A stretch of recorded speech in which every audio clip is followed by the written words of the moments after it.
computer. All right, welcome. We are being recorded, and Garrett is joining us remotely, so let's not say anything bad about Garrett while he's listening. So what I promised you today is that we would talk about file I/O.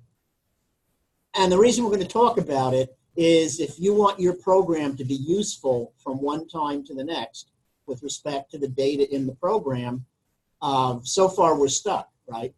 We set things up in variables, lists, whatever. When the program goes away, so does all of the data, and that's clearly not acceptable. So any game where you can think of a save function, save the status of the game now, save a high score, and so that's the write function that we need. We need to write it someplace.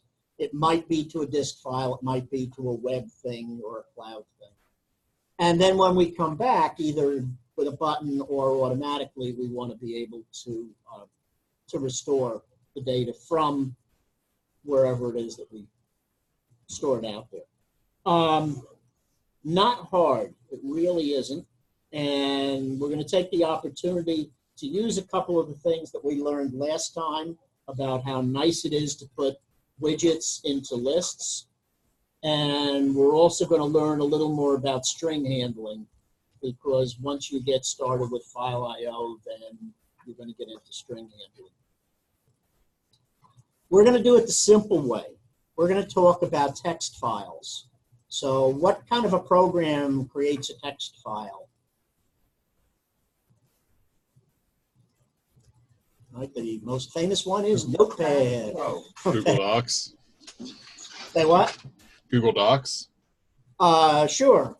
Basically anything. If you're being strict about being a text file, we mean plain text with no formatting. So you can ask Word to create a text file, but if you don't, it's going to embed all kinds of font and color and italics and bold. And that's not what we're going to do.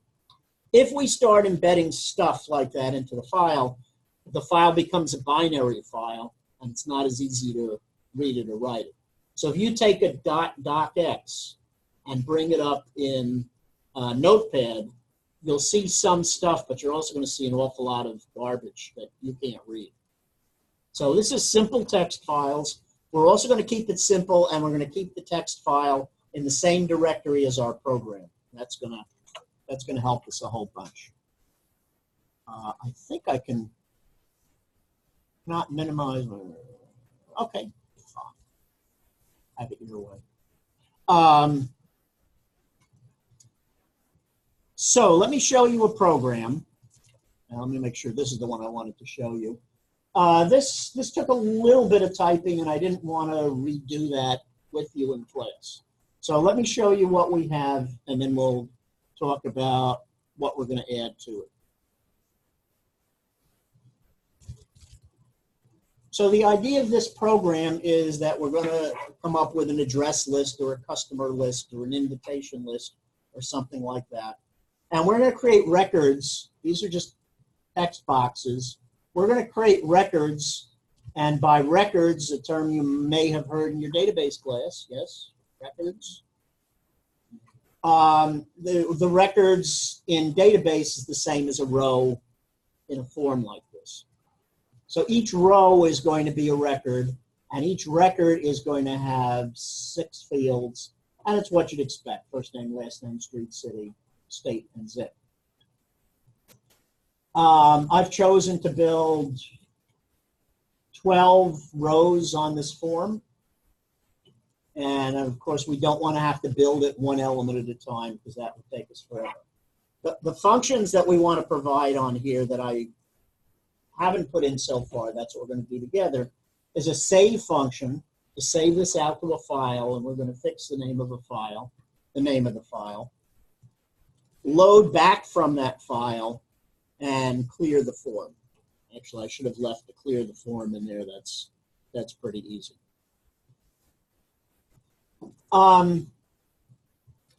If this was programming too, then we talk about these things as being not only records, but also objects. So you'd be creating a customer or person object composed of these things. We don't know how to do that yet, so the program is not quite as pretty as it would be if we were able to do that. So let's go through how we did this, and then together we will add the stuff to implement, save, and load. And since I wiped out clear, which is a mistake, I should have done that, but that's okay. Quick question. Sure. Can you move the screen over to board? Or Say what? sorry, I can't see the screen, so. Oh, I forgot to share. Oh, hold on. Share. And there's the menu I was expecting. All right, thank you. I can see it now. All right. You haven't missed anything yet. Okay. So let's see what we do here. Let's make it a little bigger. So is that readable for you folks at home? Yes. Okay. So we're going to guess that we're going to have a global constant for the number of addresses or the number of records that we need here. And we're going to reinforce the Python convention, not rule, that global variables be all caps, which kind of leads you to using underscores in the names. And then I also figured, well, I'm going to need the column headings, so I built the column headings in a list.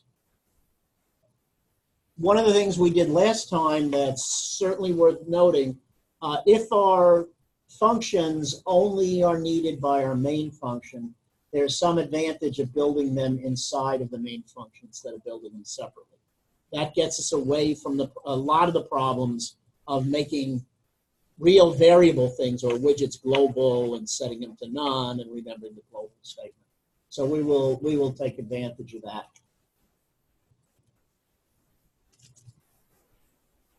So here's our application window. We do need a grid layout for it. There's something I've discovered this semester. There's an app.text size that sets a default font for many of the things, not everything, but many of the things you can make a consistent font by doing this.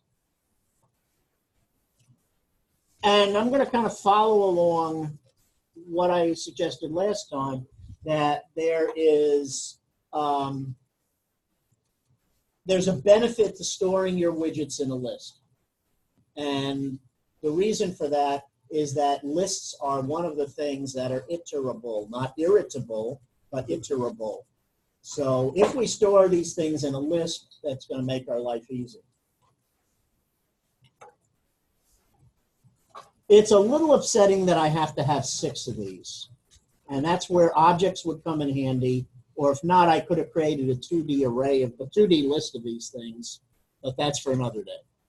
So I'm going to stick with the fact that I do have 6 of these. So if you're still getting comfortable with guizero, my recommendation is set a certain number of single spaces into grid 0, 0, and that will move your display over from the left and down from the top. That means that your real stuff starts in 1, 1. What are we going to do? Well, we want to put the headings in there. Well, how many headings do we have? Well, it's the length of this list. So we're going to have some I, arbitrary name, starting at 0 and going up to 1 minus the length of that list. So that will lay in the correct number of headings. Can I build widgets in a loop like that? Sure, I can. They're just text objects. They're going into APP. What text am I going to put in there? The I element of column headings. So that will go down that list and put each of those things in there. I'm kind of cheating. I'm going to put a space in between them, just going to space things out a little bit. Set their size. And what grid do I want it in? Well, I want to start at 1, 1, because here's my thing at 0, 0. And then each time I go through the loop, I'm going to bump I and move down a row. So I'm starting at row 1, not row 0, and laying in the text. So all that does is create the top line. Now for the good stuff. we need to create text boxes. And I'm going to create text boxes inside these lists, which right now are empty. So one of the things we love about text boxes is dot append adds things into them. So for each of the 6 elements, or for your database people, fields, for each of the fields in the record, I am going to append to my list a text box widget. So these are anonymous widgets sitting in a list. And because I'm doing this, they'll actually be created. Well, where are they being created? They're being created within APP. Some of them I monkeyed around with the width to try to get them to size up properly. What X value do they have? Well, we know we start at 1, and we're going to go 1, 2, 3, 4, 5, 6. What Y value we have? Well, we have to put them under our heading, so that's I plus 2. Consistently. So that's the row designation. This is the column designation. Okay? So that saves me from building, what did I say I had? 12 times 6. That saves me from building these things 72 times. Not as good as if I group these, which I could do, but I didn't. Brings up a quick question. What can we put into a list? What, you want a list of it? A string, a widget, a number. Can I put a list in a list? Yeah. Why not? So if I put a list in a list, that's the way of creating a 2-dimensional list, which maybe if I would have had more time. List in the list of. So a list of lists is an abstraction for a 2-dimensional list. So can you go into that list and then go into the other list? Oh, yeah. So you can get into it with nested loops. So they appear to have an I and J or X and Y. It's cool, it works. But I didn't go down that road. So I need a little spacer over here, and then down here I'm going to say I'm going to have 3 buttons, a save, a load, and a clear button attached to a save, load, and clear function, which are now inner functions. And I put them in the right grid locations to look pretty. If you do this, you're going to cause yourself a lot of grief. So don't do that. When you say command equals, or in your dot after dot repeat, what it's looking for is the name of the function. That's the name of the function. Yeah. This is a call to the function. Yeah. And that will mess you up. That Well, if you're trying to call a function like here, you need it. If you're trying to register a function as a callback, you do that. All righty, so once again, that gives us this. Because these are text boxes, I can put whatever I want. And you very quickly find out that typing things into these boxes is a pain. So it probably would have been a good idea to have another button that loads test data into here, but I didn't do that. So we can go in here and type to our heart's content, and nothing else will happen.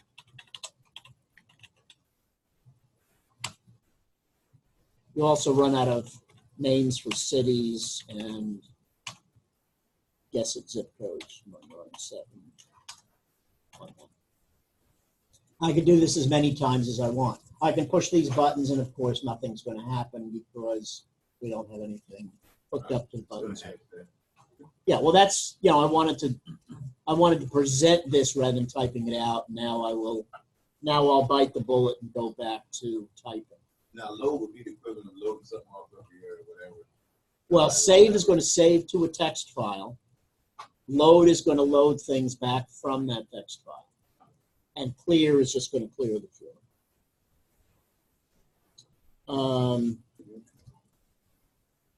I hope so. So let's talk about save. And we need some new concepts. It turns out that these concepts are covered pretty well on your cheat sheet, which I'm not sure anybody's looking at, but it is a good source of information. And it's not hard. So here's the concept. If I want to handle a file, I want to deal with a file out on my disk, and that also would apply to a file that's on a network share. So as long as you can specify the path to the file, you're good. If I want to deal with it, I need something that's called a file handle, a little bit like a widget. It's something that connects an object to a file. And this is the way we do it, pretty easy. Name of the object. You want it to be descriptive. So this is going to be the address file. Of course, no spaces, because that's an object name. And we need a brand new command called open. And here it tells you it's a built-in command. And what we need now is we need the actual name of the file. And for reasons that will become obvious later, I'm going to give the file a CSV extension. Yes. Yeah. Yeah, you're a step ahead of me. That's okay. And I need to say, oh, actually, let me do this the wordier way and make it more obvious what I'm doing. Does this also for like have the read value? Say what? CSV files as well? What kind of files? Have separate value. I can't quite. Have separate value file. Like Oh. CSV. Sure. But what we're doing now is we're saving the file. So you're also a step ahead of me. We need to create a file appropriate to the way we want to use it. All that does is create a file with an extension. So from Python's perspective, it couldn't care less. From my perspective, I want to take advantage of some associations. But I think where you're going, Joe, is that we have some specific idea of how we want this file to be used, and therefore when we write it, we have to follow our rules. All right, so file equals, and the other thing we must do is we must do a mode equals. And you can read about the different modes. We're going to keep it simple and say we are going to open, the phrase is we're going to open the file in write mode. So that gives us the ability to write to the file. Simplest thing is open and write, open and read, and then there's also an open and append. All right, so now we have a file handle, which really means this is an object. And that object supports some functions that you'd expect. It supports a .write, which you'd expect. And notice it says that .write requires a string. Well, I can create a string, and I chose to do this the long way, probably for a good reason at the time. So I'm just going to repeat these things, although I could have figured out, oh, wait a minute. This is us. Okay.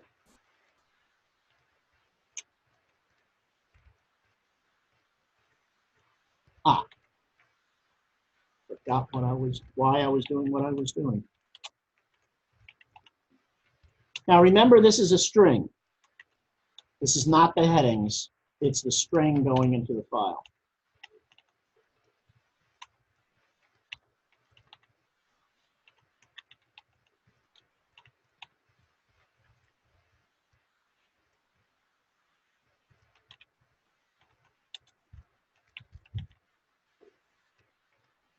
And that's the end of my string. Let's move this over here. That should be big enough.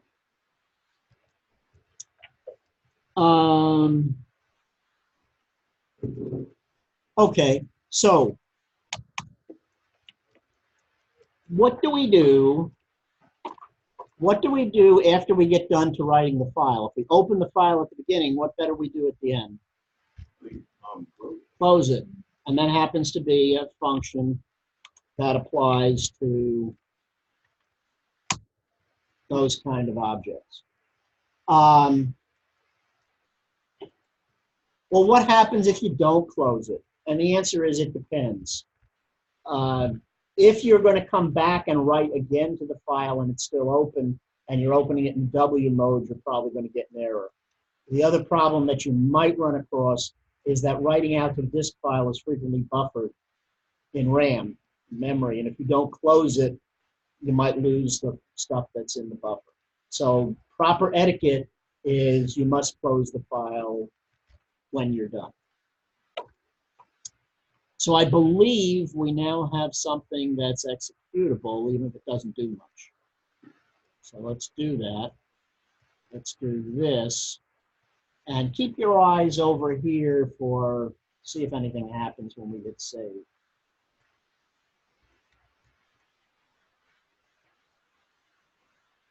How well did that?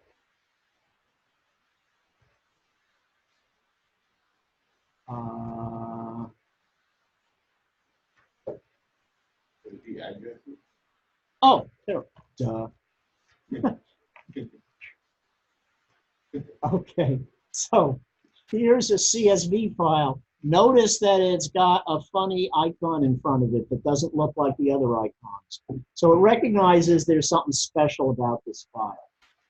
If I double click on this, one of the things I'll find is there are some plugins that I can't load here, but there are plugins that will help you to support it. So what does this file look like in terms of the content? It looks a bunch like a CSV file. So what does CSV stand for? Comma-separated variables. And yes, indeed, there are comma-separated variables. The reason we don't say space-separated variables is that some of these things have spaces in them, so that won't work. Joe's suggestion is maybe we want the tab separated, which we could as long as we guarantee there are no tabs within the field. So that's why that thing looks the way it does, because I'm deliberately trying to create my own CSV file. Well, that was fun, but it's not the real work.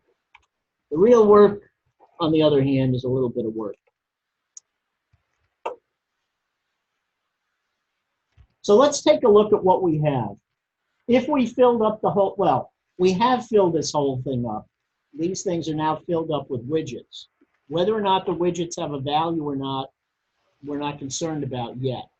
But they are widgets, they are lists of widgets. Would you agree that the 0 element in each of these lists is the first row on the form? Yeah? And the 1 element in all of these lists are the second row on the form. The problem is that I would like to tie all these things together. Or, said Pythonically, I would like to zip them together. And zip means that you have these multiple arrays and you want to create, or multiple lists, you want to create relationships in the same position across each list. You want to tie the arrays together. And you do that with a zip function, which we haven't looked at yet, but trust me, it is on your spreadsheet. It is on your cheat sheet. Why don't we just create a variable to see how this might work. We'll call it an array. And what I'm going to do is I'm going to zip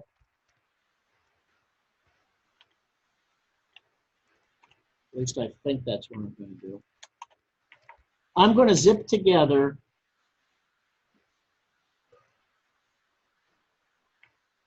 lists, all my TBX lists. So the first thing I'm going to put into there is first name. It'd be in that order too. When you do it. I don't want to answer that question. The order is important. It doesn't have to be in the order that it is on the form. So, but we'll do it that way anyway. So TBX first name, TBX last name, TBX street, new line, TBX city, TBX state, and TBX zip code.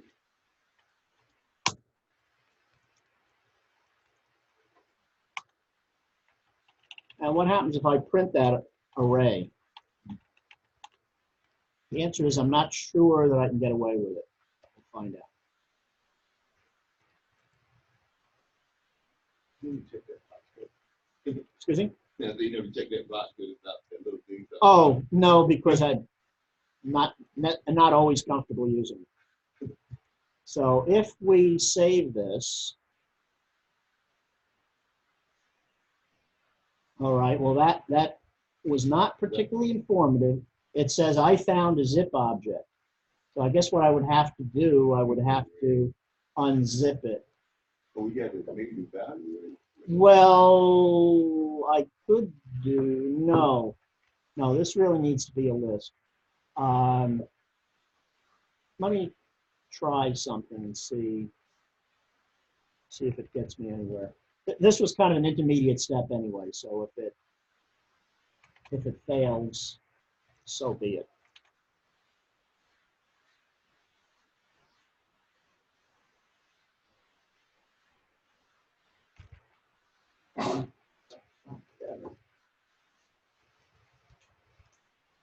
So what do I have? Well, I know, let's make this bigger. I know I have a list, and that's because I told it to create a list. What did it create a list of? It created a list of a tuple, because that's what the parentheses is about.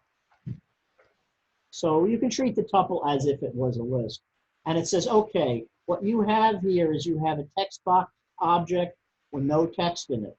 And then you have a text box So it's object. just doing the empty box. Right. And it really looks like it's doing a whole bunch of them. Wow. Okay. So many. So, excuse me? Oh, it's doing every empty box. Right. Oh, yeah. So it's doing 12 times 6. All right, so that's better. That was successful. Let's just see if we can get more of a feeling that this is working.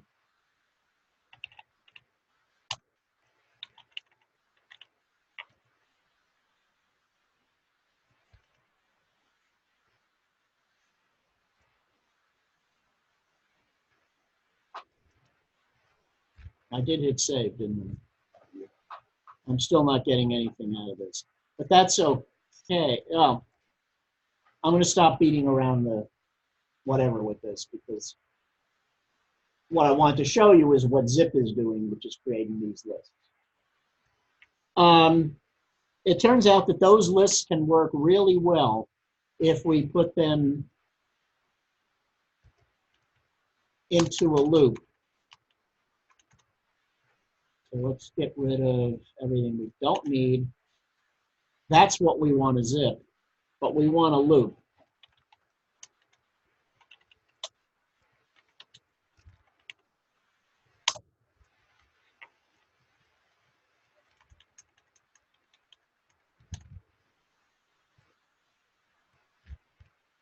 Colon expected, sure. Okay. And this is upset because of the indent. So once more, your indents aren't right. Instead of getting them right, just do code reformat, and it will make things right. I haven't been checking our checkbox up there. It's not happy about the I. Well, one, it says it shadows something. Okay, fine. Put an X.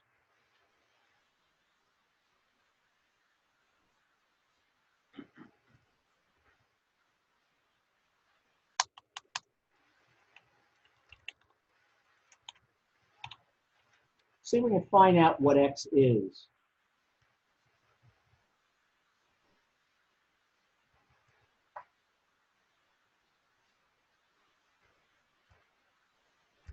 Okay, X, it looks a little better, right?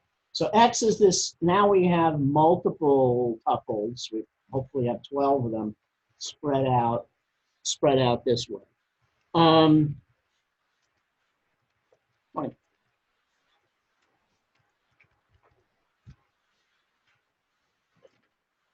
So what we typically want to do when we zip something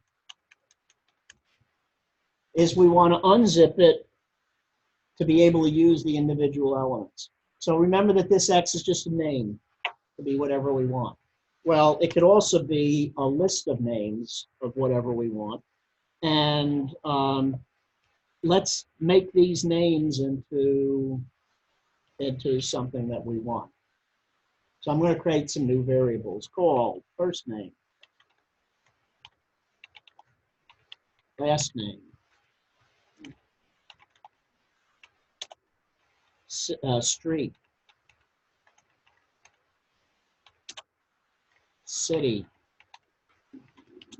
state, and zip code.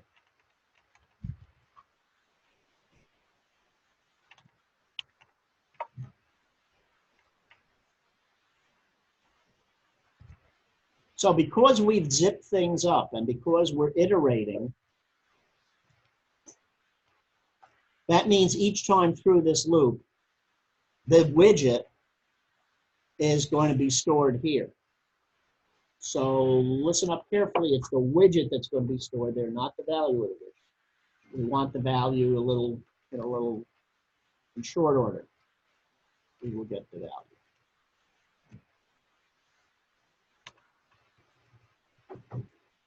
Didn't like that too much, did it? Okay. Now this is not the prettiest code that we've ever seen, but it should work. So here I have my list of widgets. I'm going to zip them, and then in my loop, I'm going to unpack them into these individual variables. Why would I want to do that? I want to do that because I want to put these things into the file. So what I want to do is I want to create a record, which is just a variable name. And I want to build up a string. But I want to format the string in a very particular way. I want to format it as comma-separated variables. That means I need a little control over the formatting. And you may or may not remember that the way to do that is to create a list of format specifiers and any other text that you want inside of quotes, and then a dot format statement, and you list your variables.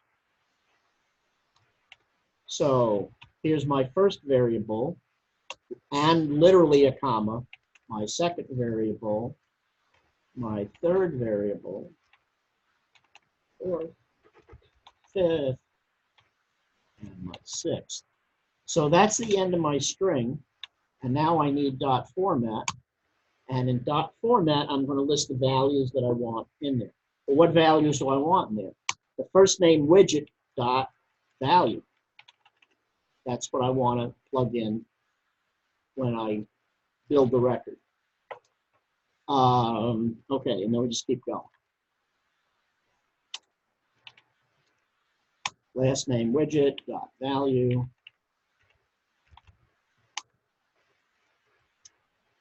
Street dot value. City dot value. State dot value. Zip.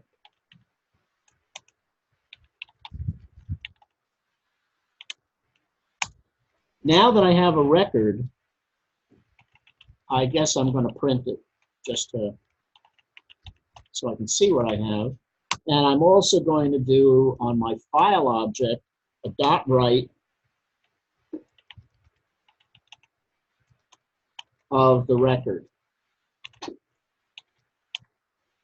And I'm doing that in a loop. And I still have the indents wrong. Okay, fine.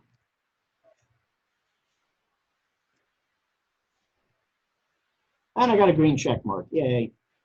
So in a loop, looping kind of simultaneously through all of these lists, each time through, assign the first thing here to this new variable, assign the second thing to the second thing here.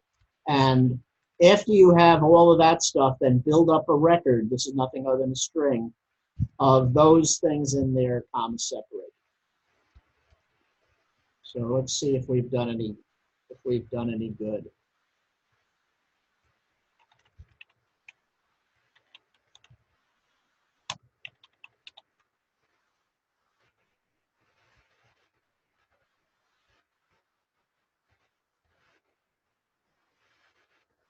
Anybody taking bets? All right, we're going to hit the save button. And we're going to see what we got. Well, we got a bunch of commas. That's not very interesting. We have a bunch of commas because we have a bunch of empty fields. The only one that's not empty has Eric, comma Smith, comma blah, blah, blah with embedded spaces, comma, comma, comma, and we're done. Okay. Of course, we want to know what's in the file, right? And make sure when you do this that after you write to the file, you bring it up again by double-clicking on it, or else you won't see the changes to the file. So here's the file, and I'm a little disappointed because I have my heading immediately followed by my data, immediately followed by all the blank things. So what we've learned is that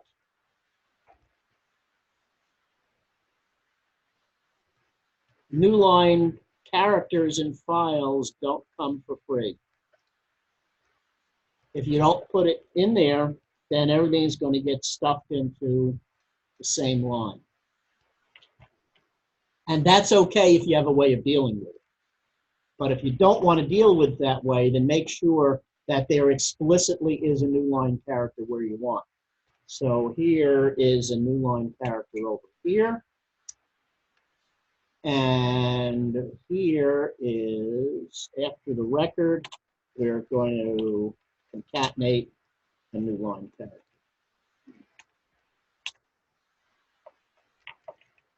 Okay. And unfortunately, we've got to do this again, which is why you should have something to generate this data. As soon as we get load to work, then our life will be a little easier.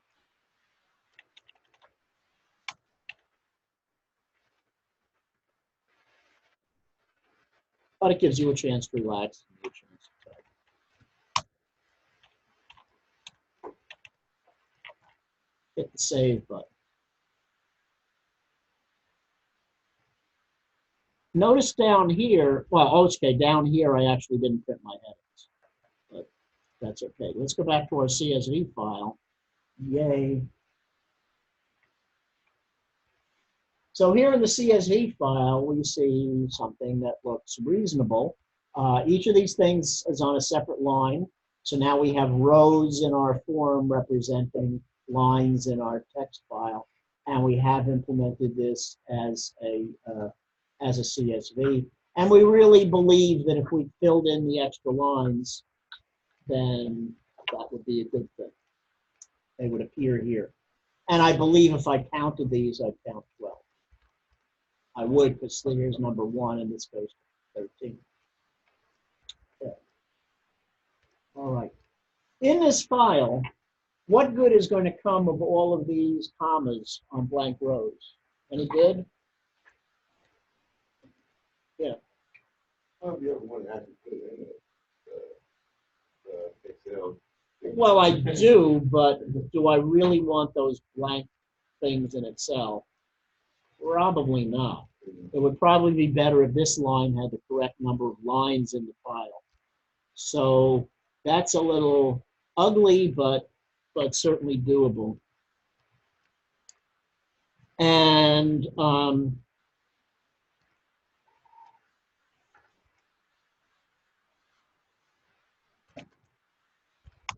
And that means before we build the record, unfortunately, so let's establish a rule. Let's say that every field in each record must be populated for it to be legit.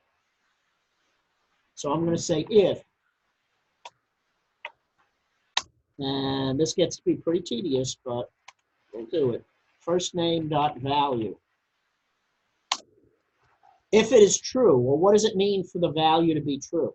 Have one. Have one, right. So if that is true and last name value is true and street dot value is true and city dot value and state, and I promise I will email you this, and zip. If all of those are true, then and only then are we going to create a record, print the record, and write the record to the file. And is this complaining? Yeah, this is complaining because it can't quite figure out the continuation. Same, okay. All right, there we go. We still got a green check mark. So now it says only put the stuff in the file that where every field is filled in. All right, probably only going to do this one more time. Well, maybe twice, because then I have to do the loads. Oh no, once I do the load stuff, I'm good. So Eric Smith at 123 Main in Newark.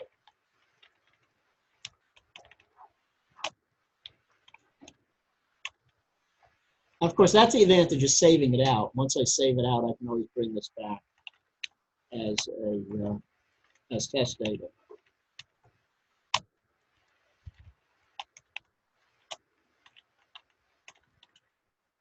Actually, this reminds me of a joke that you wouldn't get. Oh, 7600. So of course we know this is Newark and this is Newark. We know that.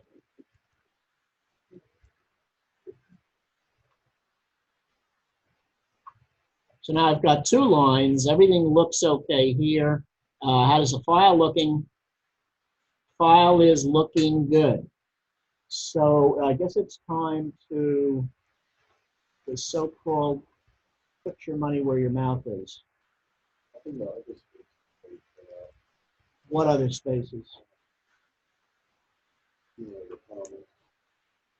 Oh, because I wrote a big ugly if statement that said if you have a value here and you have a value here and you have a value and you have a value here, that's the only time when you assemble the record and print it out.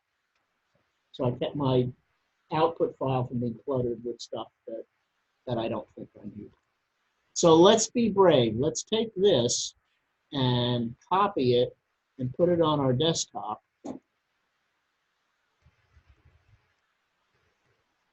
Okay. So now you can see the wisdom of giving it a CSV extension, right? The wisdom was that Windows now associates it with Excel. It was an association. It wouldn't have done that if it was a TXT file. The content of the file would have been identical. So if I double click on it,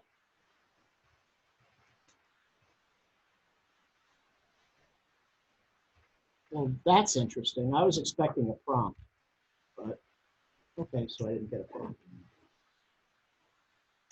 When I did it at home, oh, I know why I got a prompt at home. I wasn't using Excel. So let's take a breath and think about what we've seen. We've seen a Python program create a file that opens up reasonably in Excel. Yeah? This is good news, especially if you were trying to use this Excel file for something else. We could have done the same thing to a database, but it's a little harder. We could certainly take this and tie it back to the database. So this is good news. The Excel file actually has headings up here, which sometimes are important. It's got embedded spaces, which is good.